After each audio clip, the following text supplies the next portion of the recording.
Gente, eu quero ler em Marcos, no capítulo 6, do verso 1 ao verso 6. Tendo Jesus partido dali, foi para a sua terra, e os seus discípulos o acompanharam. Chegando o sábado, ele foi para Nazaré. Ele chegou a Nazaré, ele estava antes em Cafarnaum. Ele andou um chão bom, é ainda na Galiléia, mas você tem que ir da Galiléia baixa na direção das regiões mais altas da Galiléia, das regiões montanhosas, começa a ficar alto. E a subida é longa, são muitos quilômetros. Eu ia precisar, sinceramente, de uns 2 dias para chegar até lá, nas condições físicas que eu estou. E comendo e dormindo bem. E olha lá, com bolha no pé. Mas foi nessa direção que ele foi. Partiu de Cafarnaum, chegou a Nazaré. Chegando em Nazaré, era sábado. E ele foi à sinagoga, onde ele fora criado. E ele passou a ensinar nessa sinagoga. E muitos, ouvindo-o, maravilharam-se, dizendo: que coisa! De onde vem a ele estas realidades, essa sabedoria, esse conhecimento? Sim, que sabedoria é esta que lhe foi dada? E como se fazem tais maravilhas de cura, milagre por suas mãos? Afinal, não é ele o carpinteiro, ou aquele artesão que trabalhava aqui com as mãos entre nós? Não é este o carpinteiro, filho de Maria, de José, irmão de Tiago, de Judas, de José e de Simão? E não vivem aqui entre nós as suas irmãs? Aí quando eles juntaram aquilo que estava acontecendo e que os deixava maravilhados com o fato de que aquele maravilhoso era alguém que eles tinham visto crescer e que tinha uma história igual à história deles na comunidade, eles se escandalizaram e se admiraram com inveja. Tiveram inveja adorativa e adoração invejosa da graça sobre aquele que eles achavam ordinário. Como o extraordinário habita o ordinário, se o chão do ordinário é o mesmo que a gente habita, e de nós não brota nada extraordinário, como nele habita? E aí, o espírito começa a ter raiva de quem viveu a vida que a gente viveu, bebeu a água que a gente bebeu, comeu o pão que a gente comeu e se tornou maravilhoso como nós não nos tornamos. Aí a gente começa a ter raiva. E o que antes começou relacionado a como é que ele recebeu, deve ter vindo de Deus, foi dom, agora é nivelado por baixo e as pessoas esquecem que foi Deus. E fica tudo no nível da mediocridade. Se aconteceu com ele, pode acontecer com a gente. Não vamos encher a bola dele não, senão a gente cria um reizinho entre nós. E aí eles foram para outro extremo. Começam maravilhados, mas na medida em que a maravilha vai penetrando e a palavra vai produzindo choque que forçará a gente a se enxergar e a se converter, a gente busca os álibis e todos os pretextos relativizantes para que a gente se escandalize, para que a gente tenha uma desculpa para não se entregar, para não crer, para não prosseguir, para não se deixar alterar. Jesus, porém, lhes disse: não há profeta sem honra, senão na sua terra. Sempre foi assim. O profeta vai ter honra longe de casa, ou depois de muitos anos após a sua partida. Porque um profeta vivo é um incômodo permanente. O profeta vivo nos relativiza demais. A existência apaixonada de um profeta, apaixonado por Deus num ambiente de entes mornos, sem fervor por Deus, é uma provocação, é um mal-estar constante. A liberdade de um profeta que não está preso a esquema nenhum e fala livremente o que Deus lhe põe no coração, gera um desconforto extraordinário aos donos da ordem, aos promotores do establishment. O profeta na sua terra é um indivíduo que faz lembrar todo mundo que todo mundo poderia ser como ele, afinal ele é nada além de alguém como nós, que se entregou todavia de modo apaixonado ao amor do qual nós fugimos. O profeta me lembra disso. O profeta também me lembra como eu posso ser porta-voz de Deus, só que eu não quero tal coisa, porque ser porta-voz de Deus vai me deixar sem a liberdade de proferir as palavras idiotas que eu cultuo para mim mesmo. Eu terei que desistir da minha idiotice e me tornar voz perene da sabedoria que me seja comunicada. Um profeta na sua terra produz juízo, porque as pessoas presentes dizem: que desculpas teremos nós a dar se um que é de entre nós discerniu tudo isso e agora nos ensina? Melhor será não tê-lo aqui do que tê-lo aqui e aprofundar a nossa culpa, já que nós não queremos adotar a maravilha que ele em si encarnou. Um profeta na sua casa, um constrangimento para os irmãos, às vezes para os pais. Um profeta na sua casa, às vezes, é um constrangimento para a esposa, para o marido, para os filhos.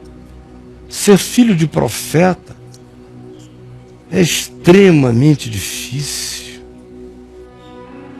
Não por causa do profeta, mas porque os filhos não sabem se ouvem a voz daquele que, quando fala, está falando em busca de sabedoria e como extensão de uma sabedoria aprendida e formada nele, e que já viu adiante as coisas que os imediatos não estão enxergando.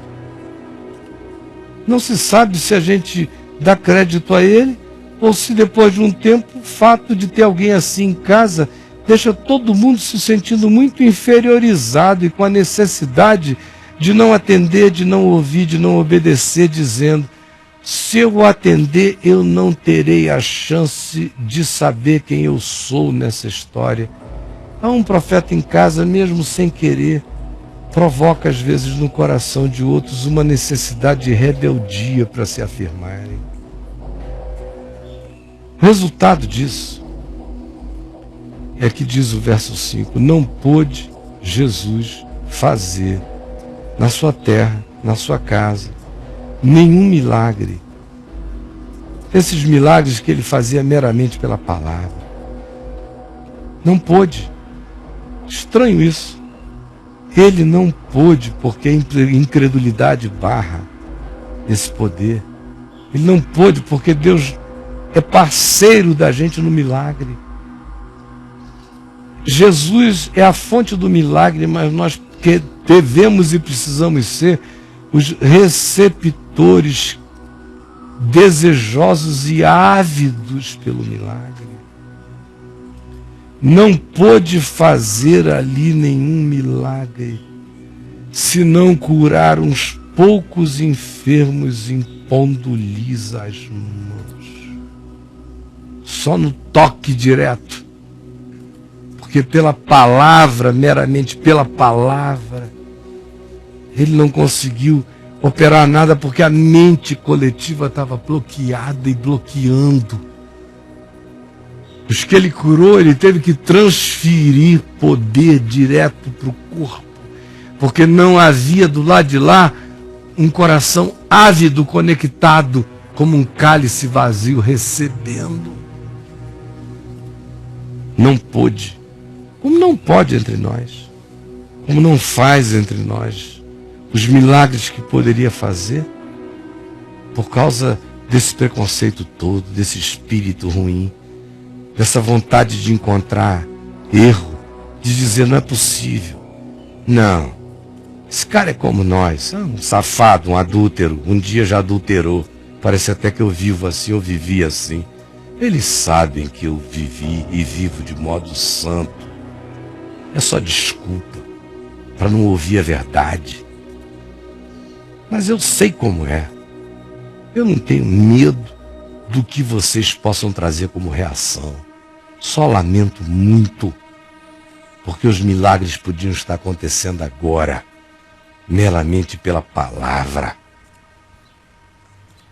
Mas você impede. Enquanto seu coração for assim mesquinho, o fluxo do Espírito não vai escorrer em abundância na sua vida. Jesus conclui dizendo, ou se conclui sobre o episódio dizendo-se, e Jesus se admirou da incredulidade deles. Essa é uma coisa que eu peço a Jesus que ele não tenha a meu respeito jamais. É de ficar chocado com a incredulidade do Caio. E Jesus se escandalizou com a incredulidade do Caio. Deus me livre disso. Se eu tiver que pecar, me ajuda a pecar por credulidade até, mas por incredulidade jamais. Do Evangelho, de ti, Jesus, nunca. E admirou-se, e escandalizou-se, e chocou-se da incredulidade deles, da predisposição deles a não acolherem, a não receberem. Aí tem um contudo aqui, que significa apesar disso, a despeito disso. Com tudo isso, ele, todavia, percorria as aldeias vizinhas e ensinava. Porque quando as pessoas estão com o coração fechado, preconcebido para o milagre, em nome dos seus álibis e dos seus preconceitos, das suas desculpas, o que sobra é ensinar. Ensinar a gente está fazendo todo dia, cercando pelas beiradas, ensinando, porque dentro da minha própria casa e na minha terra, a profecia se torna apavorante, conforme Jesus ensinou. Senhor, abre-nos o entendimento para que vejamos a quantidade enorme, enorme, enorme, enorme de maravilha que a gente desperdiça, de ensino e de palavra que a gente não acolhe quando ser familiar, ser filho, ser parente, ser irmão, ser próximo, atrapalha a gente a ver o divino no outro que conviveu conosco, que está entre nós. Por tantas razões são os nossos impedimentos, mas todos eles vinculados à nossa mesquinharia, a essa familiaridade dos medíocres invejosos que nos impedem de acolhermos a mensagem e ficamos transformando o mensageiro num pretexto eterno para que a gente não acolha a palavra da vida. Ajuda-nos hoje a vermos se o nosso coração caiu na síndrome de Nazaré. Se a gente está tão perto que não enxerga mais. Se a gente tem tido com tanta abundância que não ouve mais. Se a gente tem tanta acessibilidade que já transformou a possibilidade do acesso em cinismo. Ah, Senhor, são tantas as realidades que nos impedem de sermos invadidos pelos milagres que a palavra poderia estar operando e realizando de cura em nós.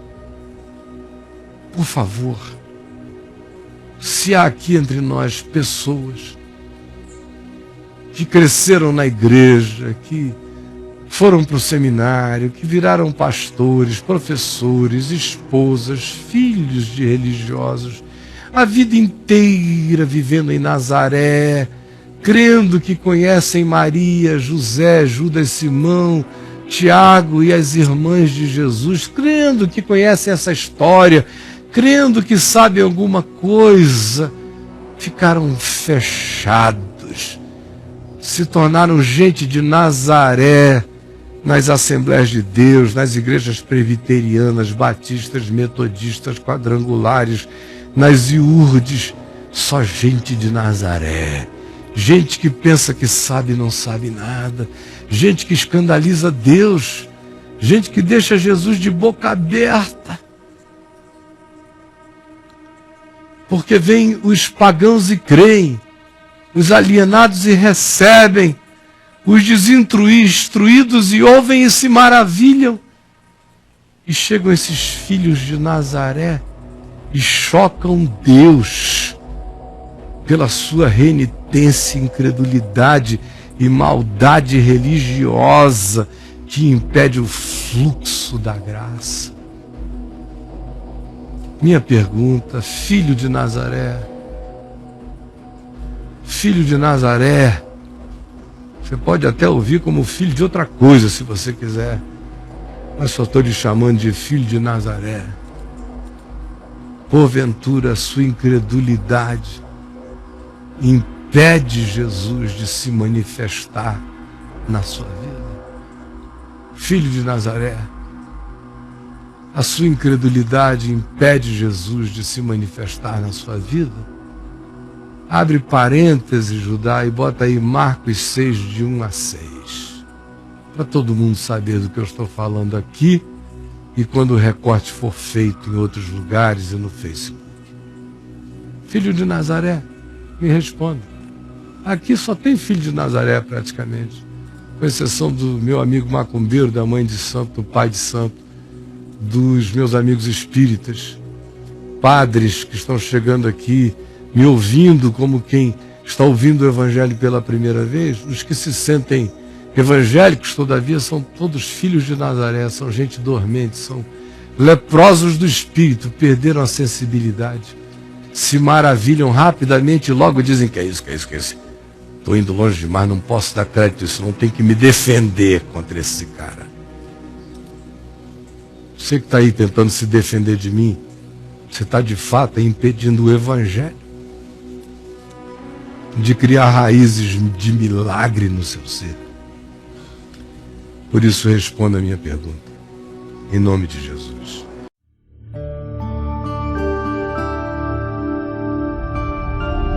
VNV TV, o canal é você.